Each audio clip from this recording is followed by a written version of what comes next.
चलिए आज आप लोग के बीच में एक नई टॉपिक लेकर आए हैं 1848 की क्रांति। आप लोग का जो टॉपिक चल रहा था यूरोप में राष्ट्रवाद, उसी में से एक टॉपिक है 1848 की क्रांति। पिछली कक्षा में जो हम आप लोग को पढ़ाए थे 1830 की क्रांति, और 1830 के क्रांति के बाद आज आप लोग के बीच में लेकर आए हैं 1848 की क्रांति। जैसा कि जो 1848 की जो क्रांति हुआ था वो हुआ था राजा लुई फिलिप के शासनकाल में।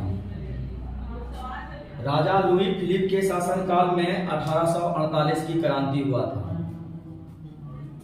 राजा के बारे में अगर हम विशेष तौर पर देखें कि यह जो राजा था कैसा, तो यह राजा जो था एक महत्वाकांक्षी राजा था। महत्वाकांक्षी राजा का मतलब होता है कि वह अपने आप को बहुत बड़ाई करता था। बड़ाई का मतलब है कि अपने आप को बहुत दिखाता था। ऐसे में कहावत में है ना कि आमदनी अठन्निया खर्चा रुपया, बात वही था। अपने आप को महत्वाकांक्षी बताता था, जिसके कारण था कि उसका विरोधी जो था उससे नाखुश रहता था, हर हमेशा नाखुश रहता था। तो उसने विरोधियों को खुश करने के लिए एक नीति लाया। ठीक, विरोधियों को खुश करने के लिए एक नीति लाया। उस नीति का नाम है स्वर्णिक मध्यवर्गीय नीति। ठीक, तो स्वर्णिक मध्यवर्गीय नीति अपनाया, जिससे उसको लगा कि हमारा जो विरोधी है वह खुश हो जाएगा। लेकिन ऐसा नहीं हुआ। सन 1840 ईस्वी में उन्होंने गीजो को प्रधानमंत्री के पद पर नियुक्त किया। जैसा कि आप जानते हैं कि राजा 1800 हम आपको 30 बताए थे, उसमें हम आपको बताए थे कि चार्ल्स एक्स को भी आलोचना हुआ था, तो उसने भी एक प्रधानमंत्री पद पर एक व्यक्ति को नियुक्त किए थे। इसी प्रकार से आपको जो है लुई फिलिप भी है, इनको भी आलोचना होने लगा, तो उसने आलोचना से बचने के लिए गीजो को प्रधानमंत्री के पद पर उन्होंने नियुक्त किया। अब गीजो के बारे में थोड़ा सा जान लेते हैं कि गीजो कैसा, मतलब कि राजा कैसा प्रधानमंत्री था। तो गीजो भी कट्टरपंथी राजा था। राजा नहीं कह सकते हैं, सॉरी यहाँ पे गलत हो गया है, मंत्री। ठीक, मंत्री था। यानी कि यह भी इससे भी किसी प्रकार के समाज में सामाजिक और संवैधानिक और आर्थिक सुधार की हम उम्मीद नहीं कर सकते हैं। यानी कि यह भी राजा जो था, यह भी मतलब कि जो मंत्री था राजा की भांति या राजा के पद पर ही चलने वाला था। ठीक है, लुई फिलिप के बारे में अगर थोड़ा सा और जानकारी लेते हैं तो लुई फिलिप को जैसा कि हम बताएं कि महत्वाकांक्षी राजा था, और यह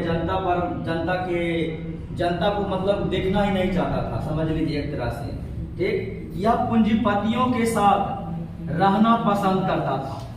यानी कि जो अमीर लोग थे उनके साथ में यह रहना पसंद करते थे, और गरीबों के साथ रहना पसंद नहीं करते थे। गरीब मर रहा है कि बच रहा है, उससे उनको कोई मतलब नहीं था। यह अपने शासन काल में मतलब शासन में इनको रुचि नहीं था। यानी कि शासन कार्यों में ये बहुत कम रुचि लेते थे। कहने का मतलब है कि हमारा भाई शासन व्यवस्था चल रहा है तो कैसा चल रहा है, क्या चल रहा है, नहीं चल रहा, उनसे उसको मतलब नहीं था। इसके पास अर्थात राजा के पास में कोई ऐसा सुधारणात्मक नीति है ये नहीं था, मतलब नहीं था। ठीक, जिससे कोई जनता यह उम्मीद लगा सके कि हाँ भाई इस सुधारात्मक नीति से देश का विकास हो, देश का स्थिति में सुधार हो। कोई सुधारात्मक नीति था ही नहीं।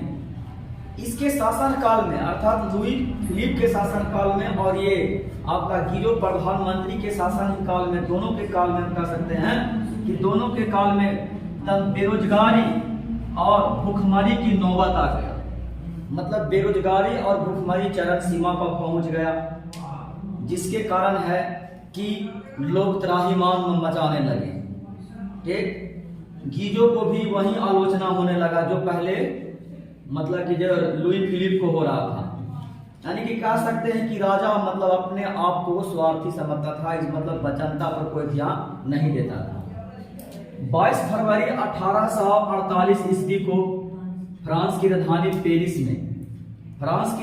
पेरिस में थीरसस के नेतृत्व में एक भव्य भोजन का आयोजन किया गया था। कोई मेहमान आने वाले थे बाहर से, और मेहमान आने वाले थे, उनके नेतृत्व में भव्य भोज का निर्माण किया गया था।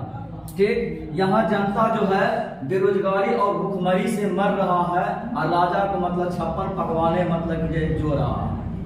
ठीक, अब जब भोजन का जब आयोजन हुआ तो लोगों ने क्या किया कि जगह जगह पे जो ये आयोजन का विरोध करना शुरू कर दिया। जगह जगह पे लोगों ने इनका विरोध करना शुरू कर दिया, और देखते ही देखते फ्रांस की राजधानी पेरिस में एक भव्य क्रांति का सैलाब उमड़कर सामने आया। इस प्रकार से लगभग 22 फरवरी के बाद 25 फरवरी 1848 ईस्वी को लुई फिलिप को गद्दी छोड़कर इंग्लैंड पलायन करना पड़ा, मतलब जाना पड़ा। जैसा कि हम उसमें भी बताए थे कि चार्ल्स एक्स भी गद्दी छोड़कर कहाँ चले गए, लंदन चले गए, इंग्लैंड चले गए। ठीक ना, इसी प्रकार से ये भी मतलब कि लुई फिलिप भी वहां से भागकर चला गया, मतलब गद्दी छोड़ना पड़ गया। तत्काल में आकर वहां का एक छोटा सा असेंबली था, ठीक ना, नेशनल असेंबली ने इसका फायदा उठाया और गणतंत्र की घोषणा कर दिया। नेशनल असेंबली ने कहा कि अब हमारा जो फ्रांस है वह मतलब कि स्वतंत्र हो गया है, यहाँ पे हम गणराज्य लाना चाहते हैं। ठीक, और आते ही उन्होंने कुछ वादा किया। वादा क्या किया कि 21 वर्ष से जो जितने भी उम्र के 21 वर्ष से जो जितने भी लोग हैं ऊपर, उनको मताधिकार मिलेगा। मताधिकार का मतलब उन्हें वोट देने का अधिकार मिलेगा। इस प्रकार से, और उन्होंने काम के गारंटी को वादा किया कि हम जनता के हित के लिए काम करेंगे, और जनता में जो बेरोजगारी है, ठीक है, उस बेरोजगारी को दूर करने के लिए हम काम का अधिकार को गारंटी लेते हैं। ठीक, इस प्रकार से नेशनल असेंबली ने वहां गणतंत्र की घोषणा कर एक गणराज्य स्थापित करने का प्रयास किया। इसी में दो नेताओं के बीच में मतभेद हो जाता है। मतभेद किनके बीच में होता है? तो एक है गणतंत्रवादी नेता है लामार्टिन है, ठीक, और एक सुधारवादी नेता है लुई ब्ला है। याद रखिएगा, एक लामार्टिन है और एक लुई ब्ला है। ठीक, इन दोनों नेताओं में मतभेद होता है। मतभेद क्या चीज का होता है? तो यही बात है, कुर्सी का मतभेद होता है। वो चाहता था कि हम मतलब कि यह गणराज्य को चलाएं, और ये चाहता था कि हम गणराज्य के चलाएं। तो ये दोनों में मतभेद पैदा हुआ, तो तीसरा आया और फायदा उठाया। ठीक ना, तीसरा में इसी बीच में नेपोलियन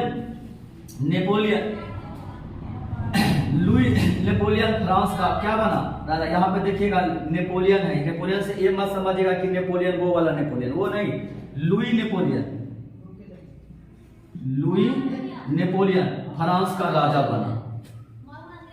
ठीक, इस प्रकार से हम कह सकते हैं कि 1848 ईस्वी की क्रांति, 1848 ईस्वी के क्रांति जिसमें हुआ, जिसमें फ्रांस पूर्णतः रूप से स्वतंत्र हो गया। जब स्वतंत्र हो गया तो क्या इसका जो असर है, मतलब इसका जो प्रभाव है, तो प्रभाव मतलब क्या रहा? तो प्रभाव यही रहा कि जो पहले से चलते आ रहा था पुरातन व्यवस्था जो चलते आ रहा था, वह पुरातन व्यवस्था का क्या हो गया? अंत हो गया। यानी कि पुराना जो व्यवस्था था उस व्यवस्था का अंत हो गया। और इसका सीधा असर यूरोप के जो इर्द गिर्द उनके पड़ोसी देश थे, उस पड़ोसी देशों पर उनका असर पड़ा। कहाँ देख लीजिए, जर्मनी है, इटली है, जर्मनी है, ऑस्ट्रिया है, इंग्लैंड है, स्विट्जरलैंड है, आदि देशों पर यह मतलब असर सीधा पड़ा। और सभी देशों में एकीकरण करने का बात मतलब सामने निकल कर आया। तो इस प्रकार से 1848 की क्रांति का समापन हुआ था। इसका असर सिर्फ फ्रांस पर ही नहीं रहा, पूरे विश्व पर भी इसका असर पड़ा। आज के लिए आप लोग का इतना ही। अगले टॉपिक में हम आपके बीच में इटली का एकीकरण हम लेकर आएंगे। बेहतर लगता है तो आप लोग लाइक कीजिए, सब्सक्राइब कीजिए।